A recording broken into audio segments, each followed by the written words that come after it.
Organic का total 7 chapter है। 7 में से आज हम लोग पढ़ रहे हैं कौन सा चैप्टर?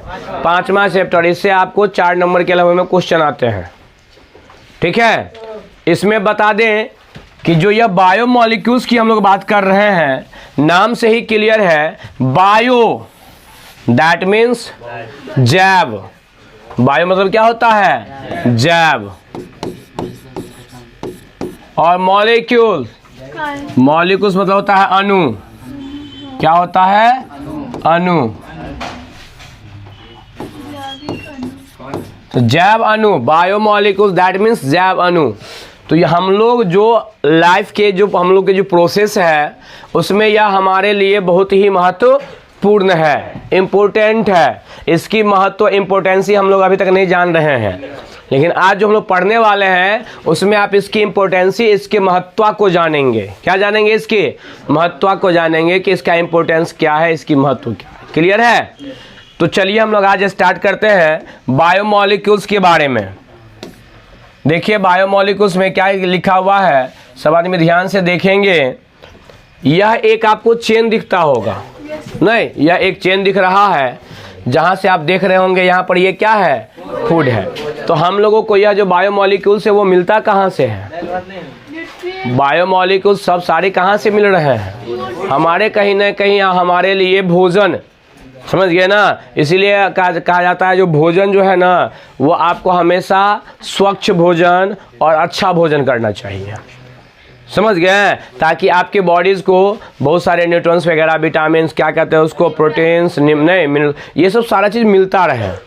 समझ गए? देखो यहाँ पर आप लोग देख रहे होंगे, यहाँ फूड से क्या बन रहा है? मॉलिक्यूल्स। और मॉलिक्यूल्स में क्या है? सेलो, ठीक है, सेल। उसके बाद है कौन चीज? सेल। फिर हम लोग क्या उसमें देखेंगे? टिश्यूज में जाता है। फिर टिश्यू से कहाँ? ऑर्गेनिज्म। और ये सब सारे किसमें होते हैं? लिविंग ऑर्गेनिज्म के अंदर। क्लियर है? ये आपको इस चैप्टर के अंतर्गत क्या पढ़ना है, इस चैप्टर में आपको क्या पढ़ना है, सब आदमी ध्यान से देखिए। आप लोग यहाँ देख रहे होंगे बायोमॉलिक्यूल्स लिखा हुआ है, the general biomolecules that our food contents are. हमने आपको बताया था, अभी भी हमने आपको बताया कि जो हम लोग खाना खाते हैं, जो भी हमारा फूड है, जो भोजन के रूप में हम लोग ग्रहण करते हैं, उसमें सबसे अहम ये सब सारे क्या मिल रहे हैं हमको? बायोमॉलिक्यूल्स। आपको सबसे पहला इस चैप्टर के अंदर में हम लोग पढ़ेंगे क्या? कार्बोहाइड्रेट्स। क्या पढ़ने वाले हैं? सेकंड में क्या पढ़ेंगे? Amino acids. थर्ड में क्या पढ़ने वाले हैं? प्रोटीन। फोर्थ में क्या पढ़ने वाले हैं? Nucleic acid. फिफ्थ में विटामिन। और सिक्स में क्या है? हार्मोन। क्या है? हार्मोन। हम लोग एक एक करके सब कुछ पढ़ेंगे। इसमें आपको बता दें, पहले क्वेश्चन एक आता था, 5 नंबर में क्वेश्चन यहाँ से पूछ दिया जाता था, जो डायरेक्ट क्वेश्चन आता था, what is carbohydrates and right it's type, या एक्सप्लेन इट्स टाइप। कार्बोहाइड्रेट्स क्या है और इसके टाइप्स को क्या करना था? एक्सप्लेन करना होता था। ये 5 नंबर का क्वेश्चन पहले आता था, लेकिन अब ऐसा क्वेश्चन नहीं अभी फिलहाल दे रहा है। लेकिन फिर भी हम लोग हर एक चीज़ को एक एक बारीकी के साथ पढ़ने वाले हैं। तो हम लोग सबसे पहले जो स्टार्ट करेंगे वो क्या स्टार्ट करेंगे? कार्बोहाइड्रेट्स। क्लियर है बातें? चलिए हम लोग आज कार्बोहाइड्रेट्स को स्टार्ट कर रहे हैं। अब हम लोग सबसे पहले किसके बारे में जानेंगे? कार्बोहाइड्रेट्स के बारे में। किसके बारे में जानेंगे? लिखा हुआ यहाँ पे, carbohydrates are primarily produced by plants, नहीं, and form a very large group of, नहीं, नेचुरली अक्यूरिंग ऑर्गेनिक कंपाउंड्स। कि सम कॉमन एग्जाम्पल, कुछ इसके कार्बोहाइड्रेट्स के कॉमन एग्जाम्पल है, शुगर हुआ, नहीं, शुगर कैन हुआ, ग्लूकोज हुआ, स्टार्च हुआ। शुगर कैन दैट मीन्स गन्ना। क्लियर है? स्टार्च, ग्लूकोज, ये सब सारे के सारे ऑर्गेनिक कंपाउंड्स है। कौन सा कंपाउंड्स है? ऑर्गेनिक कंपाउंड्स है। तो जहां से हम लोगों को कार्बोहाइड्रेट्स क्या होते हैं? प्राप्त होते हैं, प्रोड्यूस होता है ना। प्राइमरी कार्बोहाइड्रेट्स हम लोग को कहां से प्रोड्यूस होता है? इसी large number of organic compound से। क्लियर है बातें? चलिए नोट कीजिए सवाल में ध्यान से। देखिए आपको बता दें कि अभी हम लोग देख रहे हैं कार्बोहाइड्रेट। क्या देख रहे हैं? कार्बोहाइड्रेट। तो कार्बोहाइड्रेट का देख लो, कार्बो दैट मीन्स कार्बोहाइड्रेट्स। तो कार्बोहाइड्रेट्स क्या होता है, किससे बना होता है?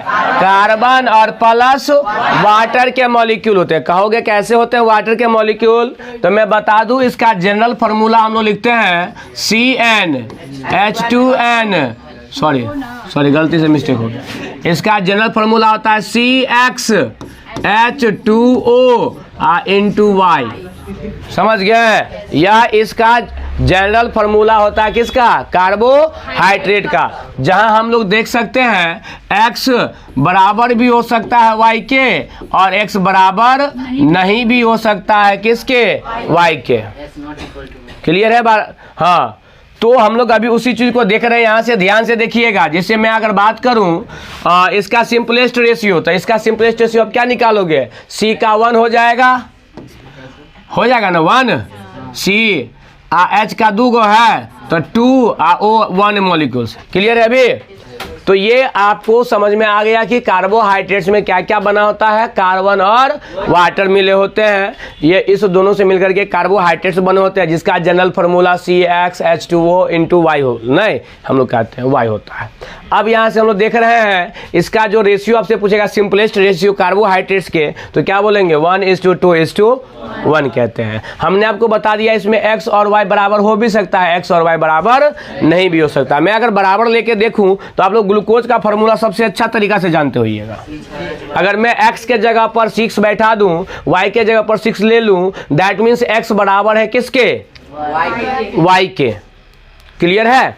तो हम यहाँ से देख रहे हैं C 6 हो गया, H2O का पावर नहीं 6 हो गया, तो 6 2 जा 12, यहाँ 12, 6 1 जा 6, देख रहे हैं? तो C6H12O6, यह क्या है? इसका ग्लूकोज का फार्मूला। किसका फार्मूला है? यह ग्लूकोज का फार्मूला है। कोई दिक्कत है?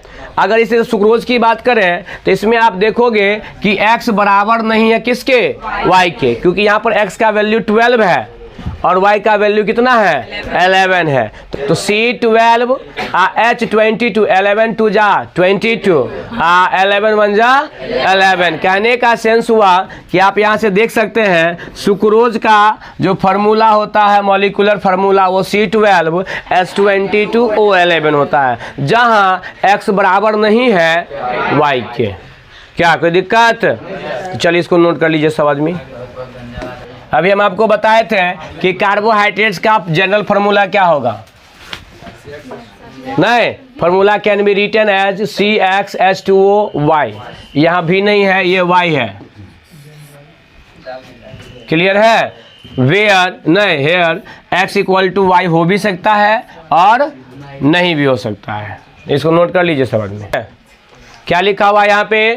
Carbohydrates the most common sugar used in our homes is named as sucrose। हम लोग जो अपने घरों में यूज करते हैं शुगर, उस शुगर का नाम क्या है? सुक्रोज। जो चीनी यूज करते हैं उस चीनी को हम लोग क्या बोलते हैं? केमिस्ट्री के अंदर सुक्रोज। समझ गए? तो वह शुगर के कई प्रकार है, जिसमें से इसको हम लोग क्या बोलते हैं? सुक्रोज। वही अगर दूध में जो पाया जाता है, मिल्क के अंदर में जो होते हैं शुगर, उस शुगर को हम लोग बोलते हैं लैक्टोज। क्या बोलते हैं? लैक्टोज। तो दूध में पाए जाने वाले जो शुगर होते हैं वो होते हैं लैक्टोज। क्लियर है? और जो हम लोग अपने घरों में जो शुगर यूज करते हैं वो होता है कौन चीज? सुक्रोज। क्लियर है? हाँ, ध्यान से देखेंगे सब आदमी। यहाँ पे क्या लिखा हुआ है? कार्बोहाइड्रेट्स के कुछ एक्सेप्शन हैं। ये क्या है? कुछ एक्सेप्शन है।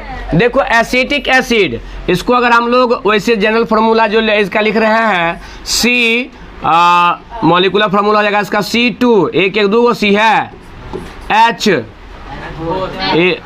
3 1 4 O2।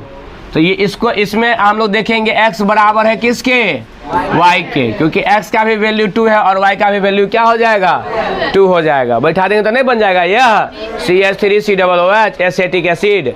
और इसमें देख लीजिए, इसमें भी X का वैल्यू X और Y का वैल्यू क्या है? डिफरेंट है। इसमें क्या है? डिफरेंट है X और Y का वैल्यू। इसमें X का वैल्यू 18 है और Y का वैल्यू 16 है। समझ गए। अब देख रहे हैं कि दोनों जो है सो उसके रूल को फॉलो, क्या कहते हैं उसके जो फार्मूला है कार्बोहाइड्रेट्स के फार्मूला को दोनों माने क्या कर रहा है, फॉलो कर रहा है। But acetic acid is not a carbohydrate. Acetic acid carbohydrates नहीं है। वेयर, जहां, कौन चीज, रेफिनोज।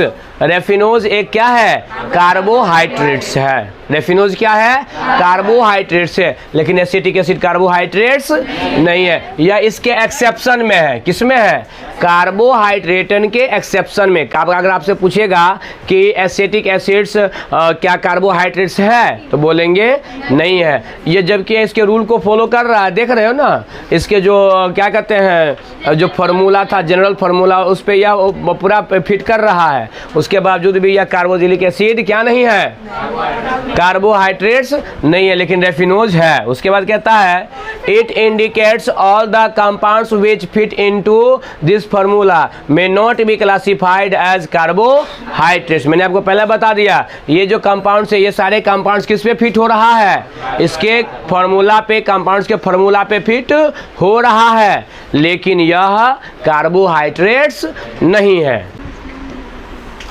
आप देखिए हम लोग क्या पढ़ेंगे, क्लासिफिकेशन ऑफ कार्बोहाइड्रेट्स। ये आपका पॉइंट है, हेडिंग यहाँ पर लिखा हुआ है, ध्यान से देखिए सब आदमी क्या लिखा हुआ है। Carbohydrates are also called saccharides. Carbohydrates को हम लोग क्या बोलते हैं, सेकेराइड्स कहते हैं। ग्रीक वर्ड सेकेरॉन, यह जो है जो कौन सा वर्ड से बना हुआ है, ग्रीक वर्ड। ग्रीक वर्ड क्या है, सेकेरॉन। मीन्स क्या होता है, शुगर, जिसका मतलब क्या होता है, शुगर। देखिए ध्यान से सवाल में क्या लिखा हुआ है यहाँ पे, क्लासिफिकेशन ऑफ सेकेराइड्स जो है सो पहला कौन सा सेकेराइड, दूसरा, तीसरा पॉलीसेकेराइड्स। मोनो दैट मीन्स एक सेकेराइड्स हो जिसको आप फर्दर डिकम्पोज नहीं कर सकते हो, हाइड्रोलाइसिस नहीं करवा सकते हो, वह कहलाता है mono. Mono that means one. Oligosaccharides, oligosaccharides को आप 2 से लेके 10 मोनोसेकेराइड्स के फॉर्म में बांट सकते हैं, हाइड्रोलाइसिस करवा सकते हैं।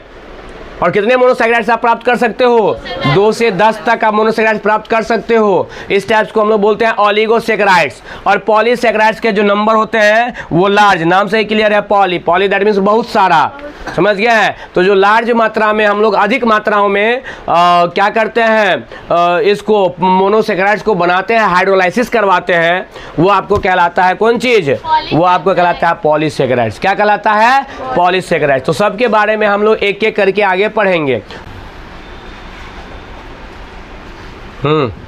सबसे पहले हम लोग पढ़ने वाले हैं कौन सा सेकेराइड्स, मोनोसेकेराइड्स। मोनो मतलब हम लोग जानते हैं एक होता है।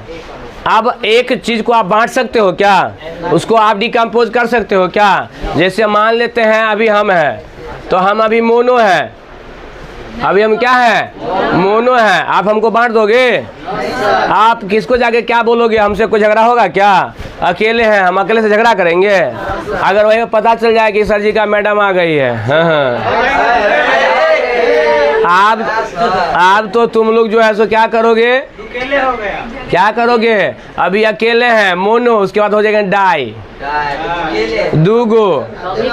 आप बताओ, आए जब दूगो हो जाएंगे आ जा करके उसको भी कुछ कह दिया जाए, अंट न बुझे आप ऐसे वैसे, आप वो जैसे यहाँ से हम जाएंगे वहाँ से तो समझ लो कि झाड़ू बेलना लेके तैयार, नहीं समझे, हाँ फेंकने के लिए लो। गुस्सा में हम भी क्या करेंगे,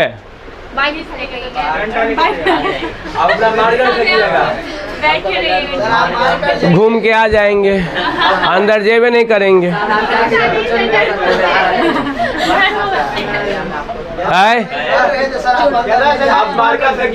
देखो राय, शायद आप लोग को बताया था ना 2 दोस्तों की कहानी, नहीं बताए थे। 2 दोस्त का आए शादी हुआ, तो दोनों दोस्त में क्या हुआ कि एगो इस रूम में, एगो बगल वाला रूम में रह रहा था। बात समझ रहे हैं। तो वहाँ पे क्या हुआ कि जो 2 दोस्त थे ना, दोनों आदमी न्यू माने शादी करके आया, तो यहाँ जो मोहल्ले के लोग जो जा रहे थे तो देख रहा है कि भाई एगो रूम से जो है सो खाली हंसी की आवाज़ आ रही है जब भी जाते हैं, और दूसरे रूम से खाली रोने की आवाज़ आती है, झगड़ा करने का आवाज़ आता है, खाली मारपीट का आवाज़ आता है। तो सारे मोहल्ला वाला जो है सो परेशान कि भाई साहब क्या बात है, दोनों रूम में दोनों पार्टनर है, दोनों दोस्त आया है, दोनों का शादी हुआ है, आ एगो रूम माने जो है पति पत्नी खूब खुशहाल रहते हैं, आ एगो में पति पत्नी जो है सो क्या है, खाली दिन रात मारे कर रहा है। तो रीजन पूछा, जो खुशहाल रह रहा है उससे पूछ रहा है रीजन कि क्या बात है भाई साहब, आप हमेशा खुश रहते हैं, क्या रीजन है? तो क्या कहे, जब भी हम ऑफिस से आते हैं और मेरी मैडम गुस्साई रहती है, तो वो रहती है खाना बनाते हुए किचन रूम में, और हम जैसे ही प्रवेश करते हैं घर में, जैसे इंटर किए हैं, तो उसके हाथ में जो मिलता है फेंक के मारती है। बेलना माने जो चीज़ रहता है हाथ में, छोलनी वगैरह जो रहता हाथ में, वो फेंक के मारती है। लग जाता है तो वो हंसती है, और नहीं लगता है तो हम हंसते हैं। देख लो, यहाँ मार भी हो रहा है और मार में भी हंसी है, माने प्यार से मार हो रहा है, समझ गए? हाँ, चलिए। A carbohydrates that can not be hydrolysed further to give simpler unit of polyhydroxy aldehyde or ketone is called monosaccharides. आप जिसको इजीली से माने डिवाइड नहीं कर सकते, उसको आप अलग नहीं कर सकते हो, क्लासीफाइड नहीं कर सकते हो, किसके फॉर्म में नहीं कर सकते हो? पॉलीहाइड्रोक्सी एल्डिहाइड या कीटोन के फॉर्म में, समझ गए? हाँ, उसको हम लोग बोलते हैं कौन चीज? मोनोसैकेराइड्स। आसानी से कहता है 20 मोनोसैकेराइड्स से टोटल अभी तक कहाँ नेचर में, प्रकृति में पाया जा रहा है। कितने सैकेराइड्स? 20 सैकेराइड्स, जिसमें से कुछ का नाम हम आपको बता देते हैं, ग्लूकोज, फ्रुक्टोज और राइबोज, समझ गए हैं? ओलिगोसैकेराइड्स, अभी हम आपको बताए थे कि ओलिगोसैकेराइड्स को 2 या कितना 2 से 10 मोनोसैकेराइड्स के फॉर्म में हम लोग क्या कर सकते हैं, उसको हाइड्रोलाइसिस करवा सकते हैं 2 से 10 मोनोसैकेराइड्स के फॉर्म में। क्लियर है? उसी को हम लोग क्या बोलेंगे?